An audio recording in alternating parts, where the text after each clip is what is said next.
This is Gene Monterastelli, and welcome to the Tapping Q&A podcast recorded live to tape from Williamsburg in Brooklyn. This is episode 305, originally aired February 14th, 2018. Hi, everyone. I hope this finds you well wherever you are and whatever time of day you're getting a chance to listen to this. Thanks for spending some time with me today. Today, we're going to spend some time talking about surrogate tapping, and especially surrogate tapping for small children. Before we do that, just a quick reminder, we have a free 10-part guide on how you can use tapping to eliminate self-sabotage. There are tap-along audios, there's instructions, there's videos. All of it is absolutely free of charge. All you need to do is go to tappingqa.com, click on the big blue button, and we will start sending you those pieces one part at a time so you can see how easy it is to use tapping in simple daily ways to take the action that you want to take.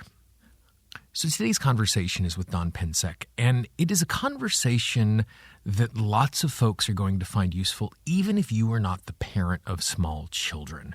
The conversation itself is explicitly about how parents can surrogately tap for their small children who are incapable of tapping for themselves. She starts out with some really useful information that has nothing to do with tapping for small children that I think we all need to hear.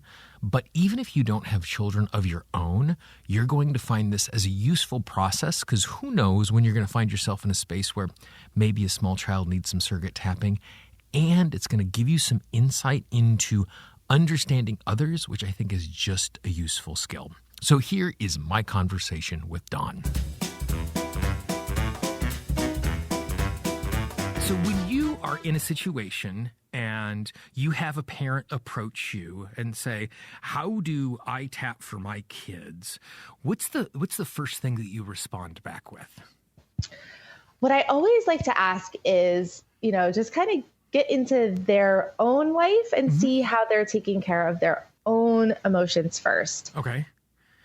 And why is it so important for a parent to be starting with their own emotional health before we start tapping for our kids? Well, if I'm feeling really stressed or really anxious, like for example, if I'm trying to put my toddler to sleep and I'm rocking him in the chair and there's so many things going through my head and my heart is racing and I can just feel all this stress in my body, I'm not going to be creating the best environment for my child to be happily dozing off into slumberland, right? So if we come from a place of peace, it's much easier for our child to feel that energy and then to also settle down into a peaceful and calm, state. And I think something that, I guess there's two things that I hear inside of that. One thing explicit and one thing implicit is, one, explicitly, when we are in a better emotional state, it's easier for us to respond to whatever is around us. And two, I think, particularly with small children, because they are so dependent upon their parents, and their parents are kind of the bellwether about whether or not this moment, this place, this space is safe, that they're going to be so keenly aware of the adults, particularly the adults taking care of them, what their emotional state is, and that's going to be giving them cues about how to respond to what's going on. So if we as adults are downshifting emotionally and being more relaxed, I have a feeling we're going to see the kids do the exact same thing even before we start tapping for them. Yes. Gene, I love one word that you said there, respond, because I feel like so many times we as parents, especially with young kids, we react to so many things. And when we're coming from a place of peace and calm, when we're actively investing, 90 seconds or 5 minutes or whatever it is every day in our own emotions, then we're able to respond, and the safety that you just talked about, kids do observe how we are, right? To learn about their environment. So if they're feeling safe because we're creating a safe place for them, then it does change so many things about the way they're behaving and how they feel. And I think what's really important also inside of what you just said there is a parent taking care of themselves to put themselves in a good resource emotional state to deal with the kids in the morning. We're not asking for 45 minutes of tapping. It's something that can be, now it's not the same as me dealing with some issue that's impacting me in larger ways throughout my life. Like that's one type of tapping, but getting myself emotionally clear so I can go into the morning with a clear head and focused as we navigate whatever that looks like as we're getting out the door isn't a huge investment of time. It's a small amount of time that we do regularly that makes a huge difference when we're doing something like that. Yeah, it can be such a small investment in time. Like it could just be a couple seconds, as you're brushing your teeth, tapping and kind of setting yourself up for a calm morning, or as you're taking a shower, you have a couple minutes before the kids wake up, tap however you're feeling, if you didn't wake up with the right, mindset or whatever, you feel a little cranky or a little stressed or whatever, kind of tap that out. And it makes huge changes in the morning routine when the kids are up and things get a little crazy. And the other thing I think that's kind of interesting about this is that oftentimes when we're in a position where we want to care for someone we love, like children, the immediate response is, what can I do for them? How do I do for them to take care of them? And to being able to have this perspective of going, okay, I need to take care of myself first, which allows me to show up in the best possible way to be present and to take care of them. So then once we have taken a chunk of time to take care of ourselves when we're stepping into the day, how then do you teach and instruct parents, particularly of young children who aren't going to be tapping on their own? How do you instruct or help a parent? Like, what are the steps that they need to be taking so that they can use it as an effective tool? Great. Yeah, I would say, the first step, which we just talked about, is making sure you're taking care of yourself. That's going to be critical. The second step would be to observe the child, really observe from once you have your emotional attachment kind of disengaged from them, you're not feeling the stress and the embarrassment or whatever from how they're behaving. Just observe them and try to figure out what emotion they are dealing with. If they're angry, if they're sad, or if they're disappointed, frustrated, try to really, really observe and see if you can identify that emotion, and then just start tapping. When you're tapping, you can go through the emotions pretty quickly. If you're tapping on anger and nothing's happening, maybe tap on disappointment, frustration. I feel like with my 2-year-old, it is almost always frustration. If there is a huge meltdown or something, that's my go-to now. But it took me a while to figure that out. If he woke up really cranky from a nap and he didn't want me to hold him, he didn't want me to do anything, but he just was laying in his crib screaming and crying, I would tap on, I'm still tired, I'm still hungry, I'm, confused, I'm, cranky, whatever. And almost all the time it ended up being frustration. So now I know that's my go-to. But, see if you can identify that emotion. When your child is a little bit older, like my daughter is 6, but I've been doing this with her for quite a while. She's able to communicate now, even if she is feeling even if her emotions are magnified times 10, she might not be in the middle of a temper tantrum because she's a little older, but she's feeling really strong about something. She's usually able to tell me how she's feeling. Then I'm able to use that information to tap for her. But really important to try to kind of identify what emotion they are and be creative. I mean, really think about all the emotions that they could be feeling. There's so many. Yeah. And don't give up when the first one doesn't work or the first 5 don't work. I mean, I remember when I first started doing this with my son, I would go through everything I could possibly imagine and nothing was working. And then I just kept trying to think, what else could it possibly be? And it will, just don't give up, persevere through that. It does take a little bit of practice to really see and get really good at observing. And so I guess in that process, I could see it simply going, okay, anger. Why would he be angry right now? And it's almost like, I'm going to take a few moments to write a little story based on what I know. What would make him angry? Or, okay, frustrated. What would make him frustrated right now? What would make him overwhelmed right now? And I can see going through that process and that creativity, having this secondary benefit of training ourselves to being asking the same questions about our own experience, because we're thinking through the fine details of it, not just what the emotion is there at the front. Yes, it's definitely a skill. The observation part doesn't come super quickly for a lot of people because, as you said, like we're not the best observers of our own life. And then it's hard to really observe what's going on in our children's life. So that is a skill that takes a little honing as you keep doing this and you keep getting better and better. And I could see in that process what that's going to also require us to do is for us to be in tune with and understanding what their wants and needs are.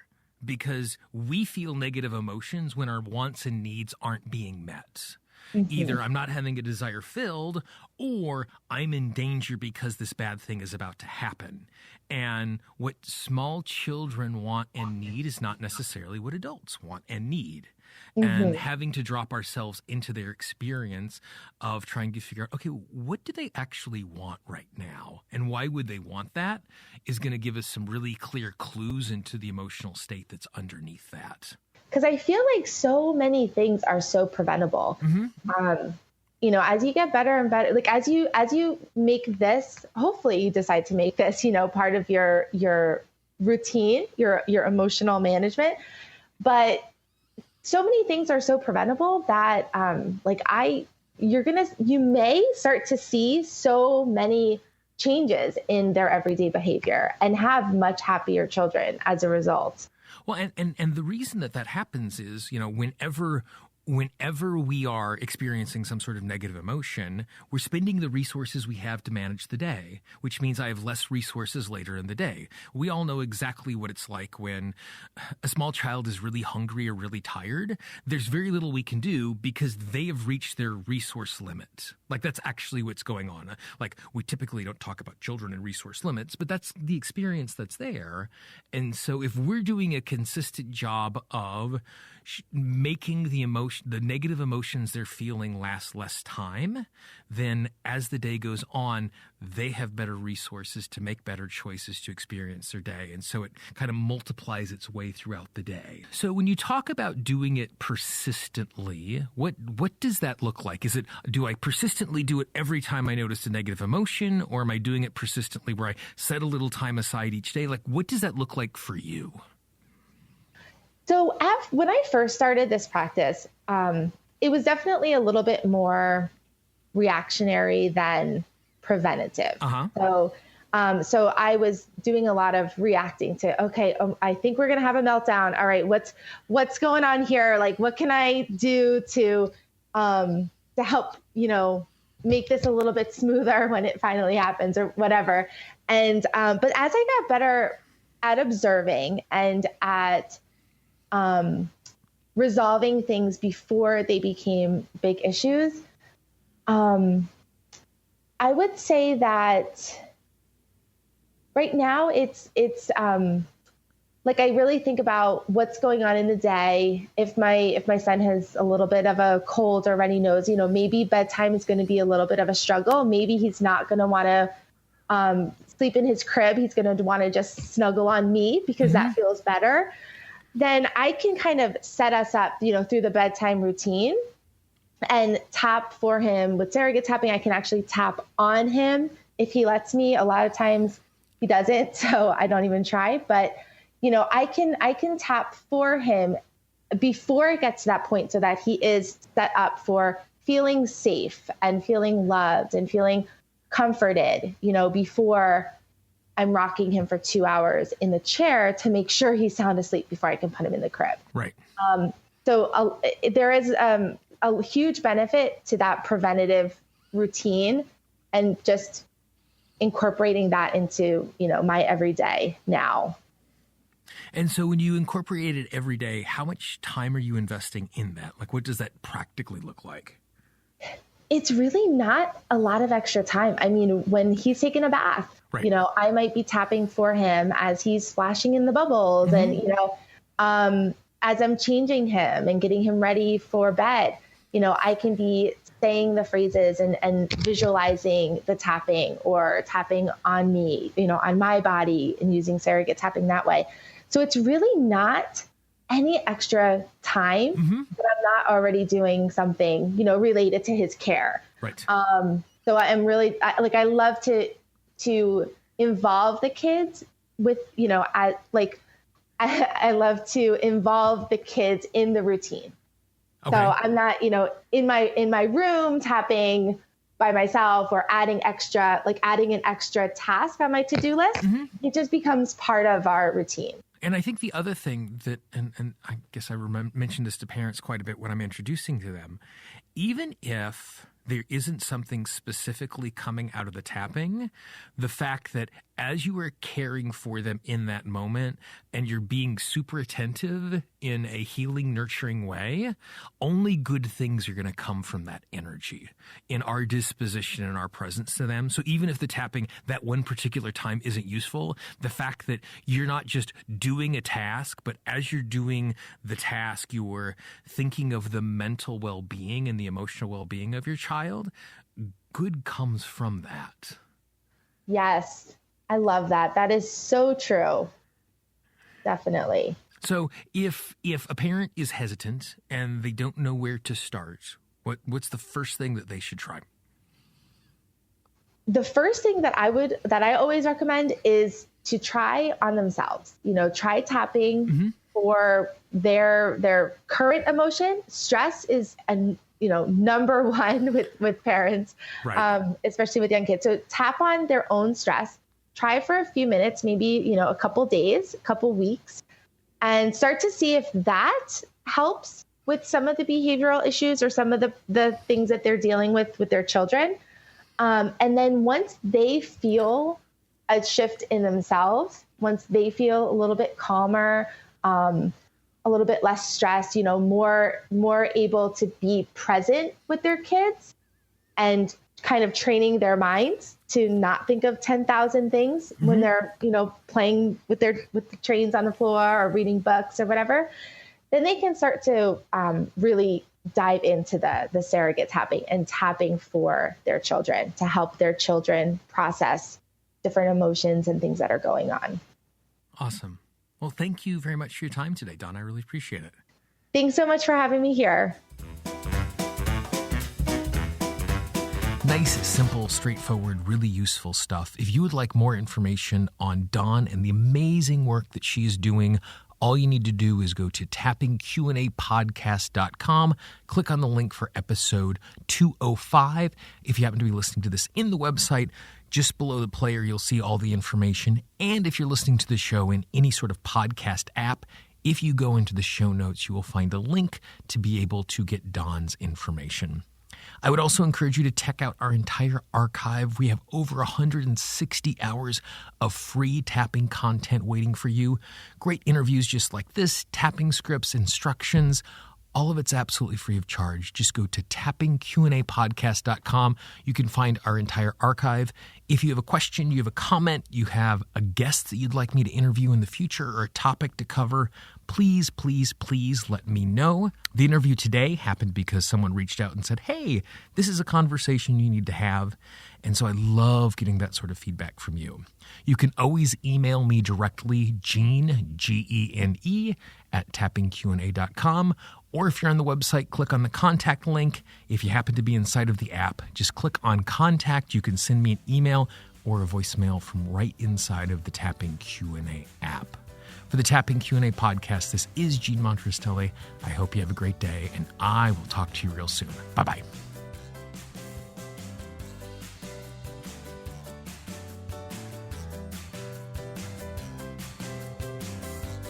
The Tapping Q&A podcast is copyright Gene Monterastelli, Tapping Q&A 2016. All views expressed by guests are those of the guests and not necessarily of Gene Monterastelli or Tapping Q&A.